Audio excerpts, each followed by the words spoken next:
Welcome to The Explainer. Today, we're exploring one of the most incredible corporate pivots in modern history. We're going to look at how an electronics manufacturer with absolutely zero gaming experience accidentally stumbled into creating the most commercially successful video game brand of all time. We are talking, of course, about PlayStation. So let's dive right into this, because the entire PlayStation empire actually stems from a single, legendary inciting incident back at the 1991 Consumer Electronics Show. Sony and Nintendo had originally partnered up to create a CD-ROM add-on for the Super Nintendo. But at the very last minute, Nintendo completely betrayed Sony and publicly announced a deal with Philips instead. Sony's leadership, especially Chairman Norio Oga, was absolutely furious at the public humiliation. They were livid. And out of that sheer embarrassment, they authorized a visionary engineer named Ken Kutaragi to go ahead and develop a standalone gaming console. Over the next 30 years, we're going to trace the technological and corporate journey of Sony's 5 main home consoles, stretching from 1994 all the way to 2020. You're going to see exactly how they evolved from a scorned, rejected hardware partner into an absolute juggernaut. Section 1. The Accidental Gaming Empire. Humiliation to Innovation. Now, back in the 1990s, the industry was defined by two very, very different philosophies. Nintendo maintained incredibly strict control over its developers and charged around $10 to $15 just to manufacture a single game cartridge.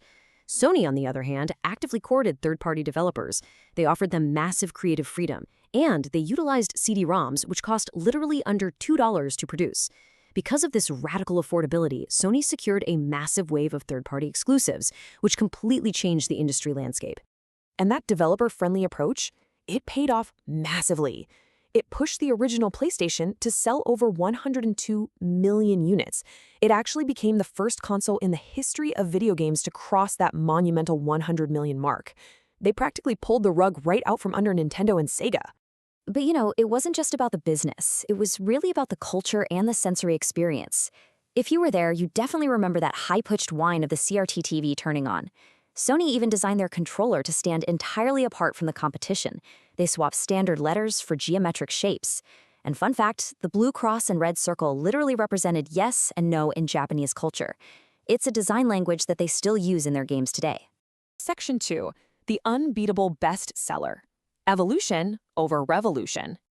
The results of that evolution was, frankly, staggering. 155 million units sold. The PlayStation 2 remains a massive milestone, still standing as the highest-selling video game console in history. It had one of the longest production runs ever, being manufactured all the way until 2013. But how exactly did they achieve this absolute market dominance? Well, they did it through compounding multipliers. The PS2 offered 16 times the RAM of the original PlayStation. The standard memory card jumped from just 128 kilobytes to 8 megabytes. That is a staggering 63 times more storage just for your save files. This insane processing leap allowed developers to render vastly more complex 3D environments, basically leaving the blocky era of the PS1 completely in the dust. But the true genius of the PS2 wasn't actually just its graphics. It was the ultimate Trojan horse. Think about it. At launch, a standalone DVD player cost anywhere between $300 and $500. The PS2 launched at $299, making it an irresistible, highly affordable DVD player for families worldwide. Add in the fact that it was backward compatible with over 2,000 original PlayStation games right on day one, you had a value proposition that simply could not be beaten. Section 3. Portable Power and Pocket Play. The Handheld Wars. So while they were conquering the living room, Sony faced a much tougher reality in the portable market, which was entirely dominated by Nintendo at the time. The PlayStation Portable, the PSP, was a remarkably strong contender. It sold 80 million units by offering near PS2 quality graphics on this beautiful 4.3-inch widescreen. But the drop-off for its successor, the PS Vita, was steep. It landed at just 15 million units. Despite having an incredible OLED screen and dual analog sticks, the Vita really struggled against Nintendo's dominance, and of course, the sudden explosive rise of smartphones. The handheld era was completely defined by its unique tactile experiences. If you owned a PSP, I guarantee you remember the loud, scratchy sounds of those tiny UMD discs loading up your game. But Sony's hardware ambition eventually got in its own way. The beautiful PS Vita was ultimately doomed by its incredibly expensive proprietary memory cards. They could cost up to $100 just for 64 gigabytes. That effectively alienated gamers right out of the gate. Section 4. A very costly recovery. The arrogance of the PS3.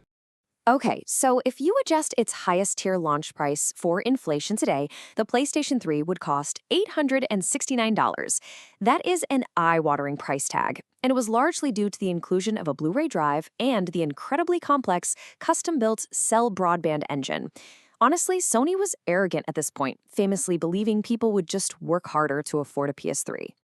The PS3 era was defined by a really stark duality. Yes, Sony absorbed massive financial losses, an estimated $3.3 billion by 2008, because developers really struggled to code for that complex machine. But their long-term gamble actually did pay off. They won the high-definition format war with Blu-ray, and the PS3 was literally so powerful it was used to build supercomputers, helping Stanford researchers calculate protein folding for Alzheimer's research. Talk about a wild pivot. And we absolutely can't talk about the PS3 without mentioning its quirky physical design. The console featured this capacitive touch power button that was so wildly sensitive, a curious cat brushing past the console would routinely turn it off right in the middle of a gaming session. It was a machine of incredible ambition, for sure, but filled with some pretty frustrating flaws. Section 5. Dominance Restored and Beyond, the PS4 and PS5. Coming into the next generation, Sony brilliantly capitalized on their competition's blunders. Microsoft launched the Xbox One with some really confusing messaging about forced cameras, TV integration, and restrictive online requirements. Meanwhile, Sony's messaging for the PS4 was lethal in its sheer simplicity. It costs $399, it's for playing games, and you can easily share your physical discs with your friends, period. By fiercely defending the core gaming experience, Sony easily won the generation, selling over 117 million units. When it came time for the PlayStation 5 in 2020, the focus shifted entirely away from just raw graphical upgrades. You see, the PS4 relied on a traditional hard drive capping out at around 100 megabytes per second, but the PS5 introduced a custom solid-state drive, pushing 5.5 gigabytes per second. This wasn't just a basic spec bump. This was a fundamental change designed to eliminate loading screens altogether, completely changing how massive game worlds are built. To put this technological evolution into perspective, the PS5 is roughly 30,000 times more powerful than the original PS1. 30,000. You could literally build a physical bridge of original PlayStations spanning an entire city, and combined, they still wouldn't match the processing power of a single PS5 sitting on your TV stand today. It's mind-blowing. But what really matters is how all those raw specs translate to what you actually feel in your hands. The PS5 era is completely defined by this modern sensory experience. Real-time ray tracing perfectly simulates the physical behavior of light.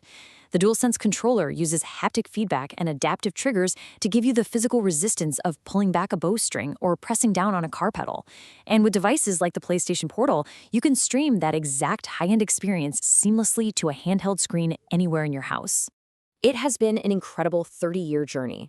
From a public humiliation by Nintendo to creating a brand synonymous with gaming itself, Sony's evolution is unmatched. Which leaves us with this final thought for you to ponder. With the PlayStation 6 on the distant horizon and having already conquered the living room, what on earth could Sony possibly conquer next? Thanks for joining us on this explainer, and keep questioning what's next.